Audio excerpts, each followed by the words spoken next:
जय श्री राम मित्रों, नमस्कार। हमारे चैनल में एक बार फिर से आपका स्वागत है। मित्रों, हम चार धाम की यात्रा कर रहे हैं और यमुनोत्री गंगोत्री धाम के बाद हम केदारनाथ पहुंच चुके हैं। जी हाँ मित्रों, केदारनाथ जाने के लिए आपको सबसे पहले सोनप्रयाग आना पड़ेगा। सोनप्रयाग के बाद आपको गौरीकुंड जाना पड़ेगा। गौरीकुंड से ही 18 किलोमीटर का जो पैदल ट्रैकिंग जो होता है वो शुरुआत होता है। चार धाम यात्रा में असल जो यात्रा है वो केदारनाथ का होता है। काफ़ी दुष्कर और कठिन ज्योतिर्लिंगों में से एक है बाबा केदारनाथ। मित्रों, जय श्री राम, नमस्कार। हमारे चैनल में आपका स्वागत है। मित्रों, हम चार धाम यात्रा के लिए निकल गए हैं और सबसे पहले यमुनोत्री, उसके बाद गंगोत्री और तीसरा धाम है केदारनाथ। बाबा केदारनाथ के दर्शन करने के लिए हम आ गए हैं। अब हम जाएंगे यहाँ से गौरीकुंड। गौरीकुंड के लिए हमें गाड़ी मिल जाएगी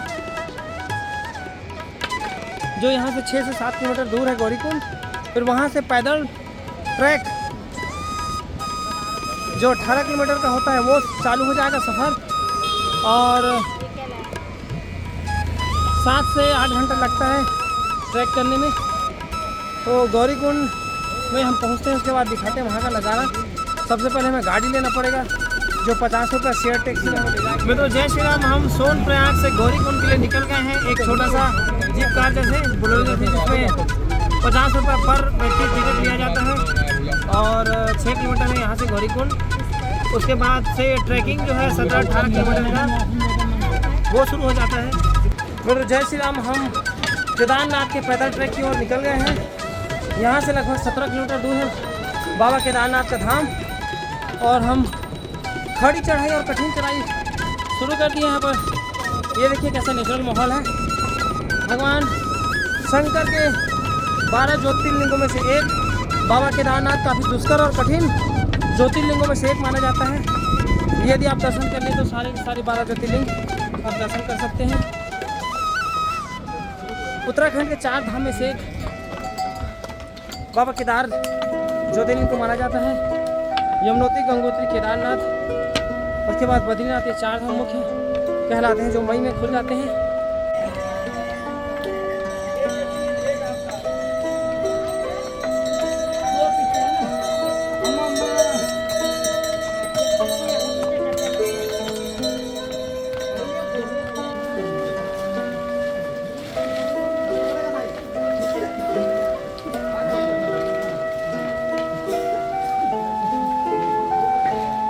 मित्रों, बारिश होने के कारण हम भीग चुके हैं और देखिए रेनकोट लगाए हैं।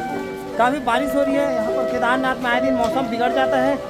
बारिश होने के साथ साथ ओले और बर्फ़ भी गिरते हैं यहाँ पर। ये देखिए सारे लोग यहाँ पर रेनकोट का सहारा लिए हैं, और पालकी, खच्चर और घोड़ों की भीड़ है यहाँ पर। काफ़ी रेट वसूला जाता है उनसे। घोड़े का आने जाने का 8,000, यहाँ पर 9,000 किराया है। उसके बाद पालकी है, उसमें भी 10 से 15,000 वसूला जाता है, और ढोले में भी लगभग 18 से 20,000 रुपये पैसा वसूला जाता है।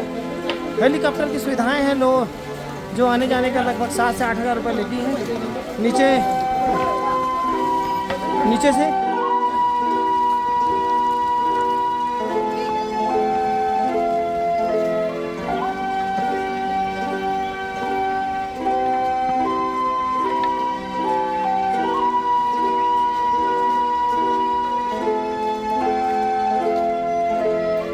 मित्रों, अब 10 किलोमीटर बचा है केदारनाथ घाटी, केदारनाथ का मंदिर, और काफ़ी ठंड है। शाम हो चुकी है, कोहरा छाया है और बर्फ़ का जो पहाड़ है वो दूर से दिखाई दे रहा है। मनोरम, आकर्षक, मन मोह लेने वाला। और हम घाटी के ऊपर हैं। लगभग 10 किलोमीटर जाने में हमको रात 8-9 बज जाएगा, और शाम के अभी 4 बज चुके हैं।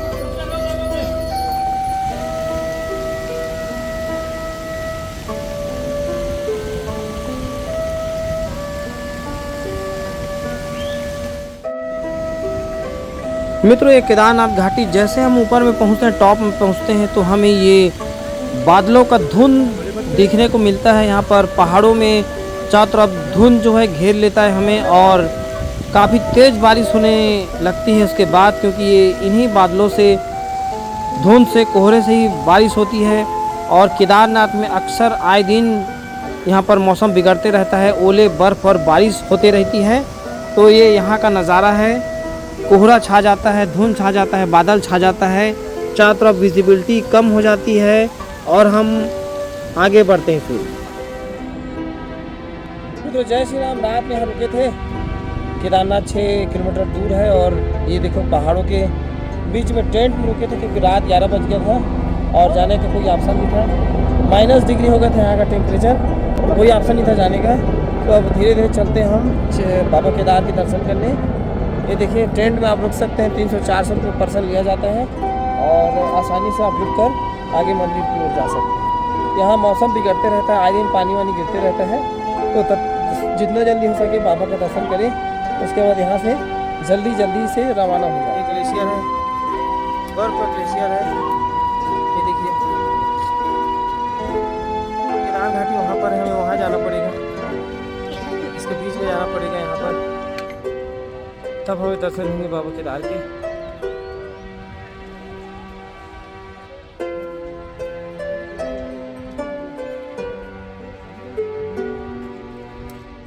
ये देखिए मित्रों ग्लेशियर है, ये देखिए मैं तोड़ के आपको दिखा रहा हूँ।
मित्रों जय श्री राम। फाइनली हम केदारनाथ बाबा के दर्शन करने के लिए अंदर में घुस चुके हैं। एंट्री लाइन है और ये देखिए इस तरह से भीड़ यहाँ पर आपको दिखेगा। तो हम लाइन लगाए हैं बाबा केदार का दर्शन करने के लिए, 2 घंटे लगेंगे और अभी लगभग 11 बज रहे हैं। जय श्री राम।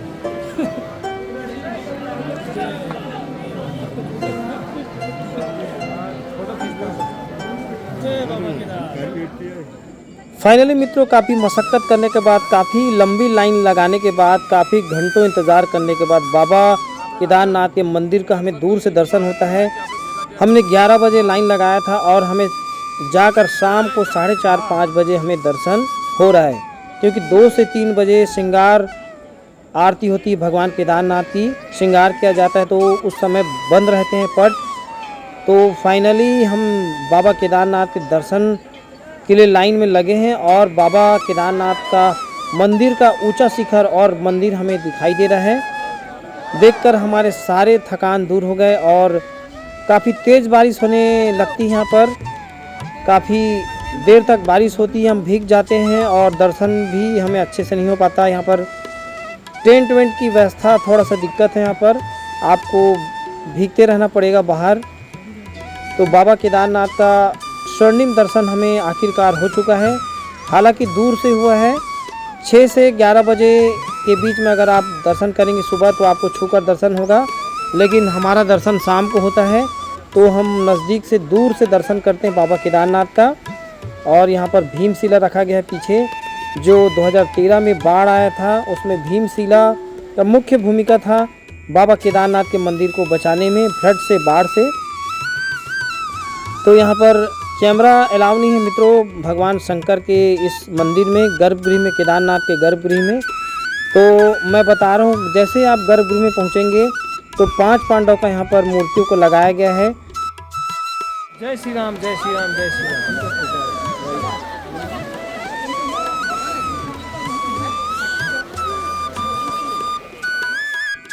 मित्रों जय श्री राम। बाबा केदारनाथ का ये दुर्लभ तस्वीर है। बाबा केदारनाथ यहाँ पर त्रिकोण पत्थर के रूप में विराजमान है। ये देखिए, कहते हैं कि ये बैल का ऊपर का कुबड़ है। बाद एक अलौकिक शक्ति का एहसास होता है और लगता है कि बाबा केदारनाथ यहाँ पर है, साक्षात है, क्योंकि ज्योतिर्लिंग है और 12 ज्योतिर्लिंगों में से एक है। जहाँ जहाँ ज्योतिर्लिंग है वहाँ पर भगवान शंकर स्वयं साक्षात विराजमान रहते हैं। तो मित्रों भगवान शंकर के ज्योतिर्लिंग विराजने के पीछे एक कहानी है, कथा है। द्वापर युग में जब पांडव युद्ध करने के बाद राजपाट छोड़कर वो स्वर्गरोहण की ओर आगे बढ़ते हैं, तो उनके जो ऋषि मुनि रहते हैं, भगवान वेदव्यास जो रहते हैं, वो बताते हैं कि तुम्हें अपने परिवार को मारने का पाप लगा है, तो उन सब से मुक्ति पाने के लिए आप हिमालय की ओर जाइए, स्वर्गरोहण की ओर जाइए। तो केदार घाटी में जाएंगे तो भगवान शंकर का आपको दर्शन होगा। उनसे प्रार्थना करिएगा और उनसे क्षमा याचना मांगिएगा अपने पापों की मुक्ति के लिए। तो जैसे ही पांडव यहाँ पर आते हैं तो उन्हें इस जगह में एहसास हो जाता है कि भगवान शंकर यहाँ पर है और वो प्रार्थना करते हैं। तो एक नंदी जो है प्रकट होता है और नंदी के रूप में भगवान शंकर उन्हें दर्शन देते हैं। उसके बाद पांडव जो है प्रार्थना करते हैं भगवान शंकर से कि हमें दर्शन दीजिए। तो वो बैल के रूप में वहाँ पर बैठ जाते हैं और जैसे पांडव वहाँ पर नज़दीक में जाते हैं तो बैल जो है ज़मीन के अंदर धंस जाता है और उसका कुबड़ ही दिखता है। तो भगवान शंकर को साक्षात रूप मानकर उनकी आराधना करते, पूजा करते हैं और उनसे क्षमा याचना मांगते हैं। तो भगवान शंकर प्रकट होते हैं। मित्र जय श्री राम। फाइनली बाबा केदार का दर्शन हो गया हमें।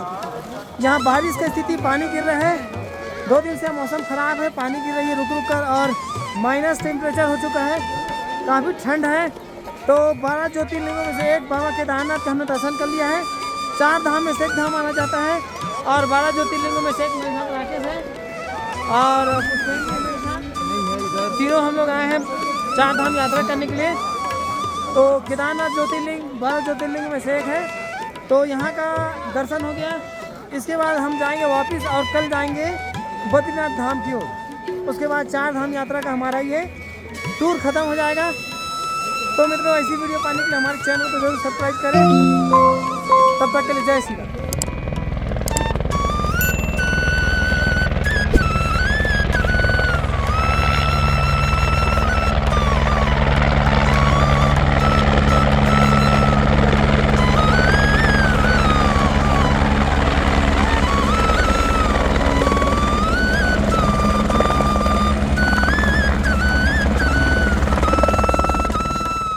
तो मित्रों पांडव जब भगवान शंकर से प्रार्थना करते हैं तो भगवान शंकर प्रकट हो जाते हैं और उन्हें आशीर्वाद देते हैं।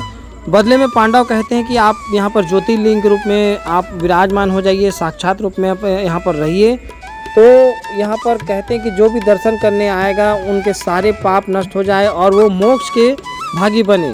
तो भगवान शंकर उनकी बातों को मानते हैं और यहाँ पर केदारनाथ के रूप में प्रकट हो जाते हैं। तब से ये कहानी चली आ रही है मित्रों। और पांडव के कहने पर बाबा केदारनाथ यहाँ पर विराजमान हो जाते हैं और जो भी भक्त यहाँ पर मुराद लेकर आते हैं, मनोकामना लेकर आते हैं, वो सीधे मोक्ष के भागीदारी बनते हैं। मित्रों जय श्री राम, जय भोलेनाथ, जय बाबा केदार। मित्रों ये बाबा केदार घाटी है। केदार घाटी ये देखिए, यहाँ पर बाबा केदारनाथ का मंदिर है यहाँ पर और ये ग्लेशियर है, ये देखिए। और ये मेरे साथ पुष्पेन चंद्रवंशी है, मैं राकेश। जय केदार, जय श्री राम। हम लोग 3 लोग आए हैं 4 धाम यात्रा में। ये तीसरा धाम है हमारा, यमुनोत्री, गंगोत्री और केदारनाथ। इसके बाद जाएंगे हम कल बद्रीनाथ। तो ये बाबा केदारनाथ का धाम है, पीछे ग्लेशियर दिख रहा है, उसके नीचे है मंदिर। तो अब हम मित्रों वापस चलते हैं, अपने राग का समापन करते हैं। तो आप बिल्कुल यहाँ आ सकते हैं आसानी से। घोड़े, खच्चर, पालकी, पिट्ठू और हेलीकॉप्टर की व्यवस्था है यहाँ पर आने के लिए। तो बिल्कुल आप आ सकते हैं आसानी से। और यहाँ पर आए दिन मौसम ख़राब रहता है, तो सतर्क होकर आएँ। तो मित्रों आज बाबा केदार का ब्लॉग का समापन करते हैं और आगामी वीडियो हम आपको ज़रूर दिखाएंगे। ऐसी वीडियो पाने के लिए हमारे चैनल को सब्सक्राइब करें ताकि हम आपको और ऐसी वीडियो दिखा सकें। तब तक के लिए जय श्री राम।